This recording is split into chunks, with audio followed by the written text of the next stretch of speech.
नमस्कार, आप सभी का हमारे चैनल जय गुरुदेव उत्तराखंड पर एक बार फिर से हार्दिक स्वागत है। जैसा कि आप सबको विदित है, हमारे चैनल पर श्रद्धेय श्री नीव करौरी महाराज जी की अद्भुत कथाओं की श्रृंखलाओं का क्रम जारी है। तो आज भी एक ऐसी अद्भुत कथा का विशेषांक आपके लिए लेकर आए हैं जो कि आपको आशा करते हैं कि बहुत पसंद आएगा। तो बिना देर किए आइए लेकर चलते हैं आज के विशेषांक की ओर। जैसा कि आप सब ने इस वीडियो के विषय का आपको अंदाजा लग ही गया होगा कि ये वीडियो किस विषय पर आधारित है। जैसा कि आप सब ने पढ़ा है कि आज का ये विशेषांक है महाराज जी की उस अद्भुत कृपा का, उस अद्भुत आशीर्वाद का, जो कि आपके जीवन में एक बहुत बड़ा परिवर्तन लाने में सक्षम है। आज के इस वीडियो को आगे ले जाने से पहले आप सबसे एक बात मैं अवश्य साझा करना चाहूंगा कि महाराज जी के जो भी नए भक्त इस चैनल के साथ जुड़ रहे हैं, वह हमारे जो पिछले भी वीडियो हैं उन सभी को हमारे पुराने वीडियोस में जाकर प्राप्त कर सकते हैं और उनसे जानकारी ले सकते हैं। तो आइए चलते हैं आज के क्रमांक में। महाराज जी सदैव एक ही बात कहा करते थे। आप तो जानते ही हैं कि महाराज जी के कैंची धाम में महाराज जी के जो अनन्य भक्त हैं उनका सदैव तांता लगा रहता था। महाराज जी सदैव भक्तों से घिरे रहते थे।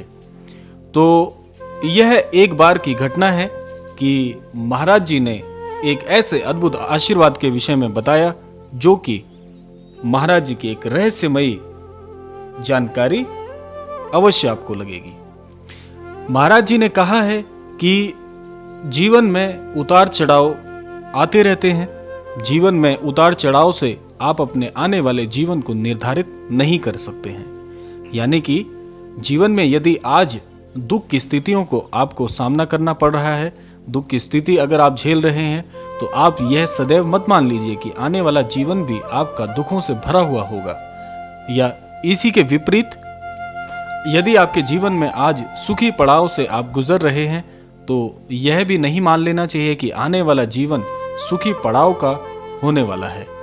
आप ऐसी कामना तो अवश्य कर सकते हैं। कोई भी व्यक्ति होगा तो वह यही कामना करेगा कि जीवन में सुख का यह चक्र सदैव बना रहे, दुख जीवन में ना आए।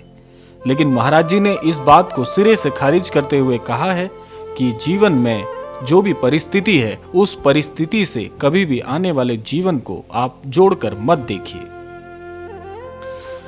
इसी क्रम में महाराज जी कहते हैं कि जो व्यक्ति मन से, धन से या तन से कंजूस होता है, वह व्यक्ति सदैव ईश्वर की कृपा से दूर रहता है।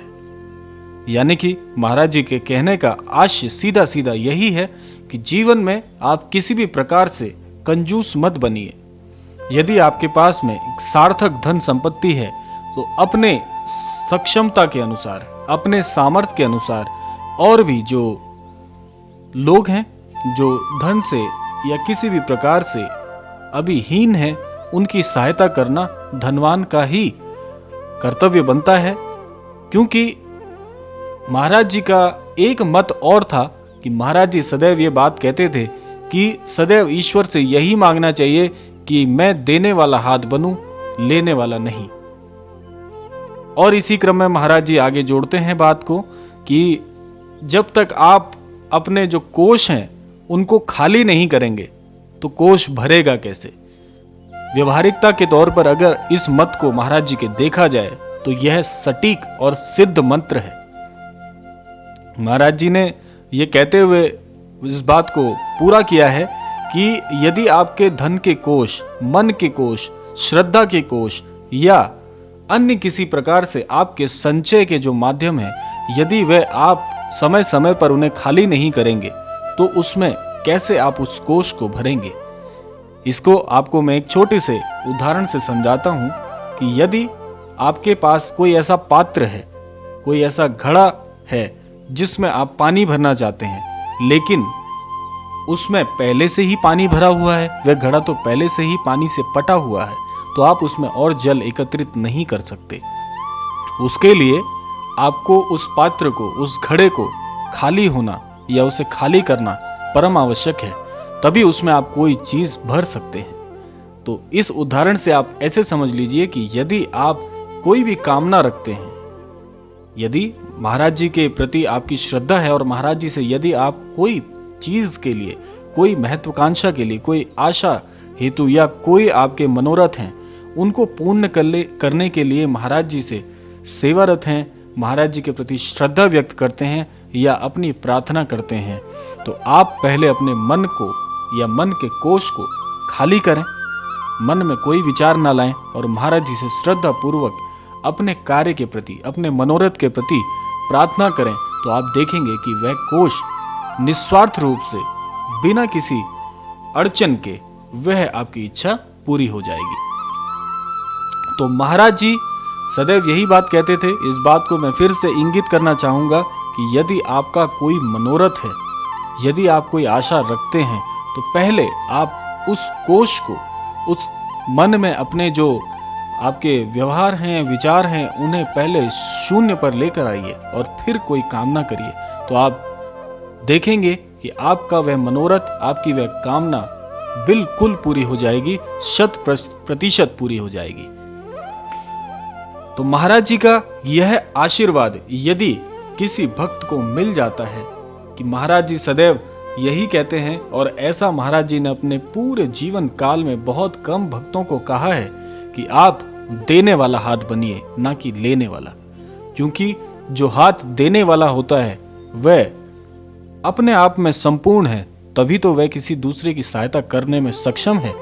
क्योंकि सहायता प्राप्त करने वाले तो बहुत हैं, सहायता प्राप्त के इच्छुक बहुत हैं कि कहीं से मुझे सहायता मिल जाए, ऐसा कहने वाले आपको बहुत मिलेंगे, लेकिन दूसरों की सहायता करने वाले बहुत कम ही हैं। और महाराज जी ने ऐसे आशीर्वाद बहुत कम भक्तों को आज तक दिए हैं। तो इसीलिए इस विशेषांक से आपको यह अवश्य सीखना चाहिए कि आप जब भी महाराज जी से कोई चीज मांगे तो हमेशा देने वाला हाथ बने, ना कि लेने वाला।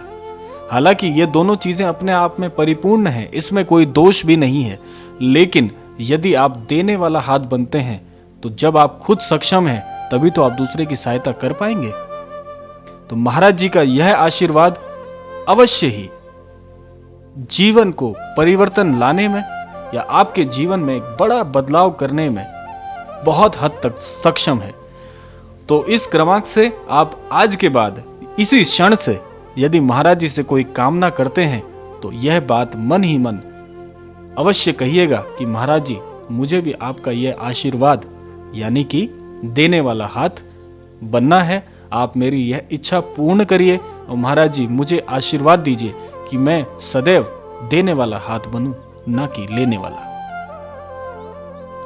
तो आज का यह विशेषांक समाप्ति की ओर आ चुका है, हमें इसका समापन करना होगा और बहुत जल्दी आपसे दूसरे क्रमांक में मिलेंगे। और ऐसी आशा करते हैं कि आपको यह क्रमांक बहुत पसंद आएगा। इससे पहले भी आप सभी ने, जो भी भक्तगण, जो भी दर्शक इस वीडियो को देख रहे हैं, आप सभी ने हमारे चैनल पर बहुत स्नेह बनाया हुआ है। तो ऐसी आशा करते हैं, ऐसी कामना करते हैं कि इसी प्रकार अपना स्नेह बनाए रखिएगा ताकि हम आपके लिए और भी अद्भुत महाराज जी से संबंधित जानकारी लेकर आए। तो आज के क्रमांक को विराम की ओर ले जाते हैं और मिलते हैं आपसे अगले क्रमांक में। तब तक के लिए जय श्री राम, जय गुरुदेव, जय उत्तराखंड।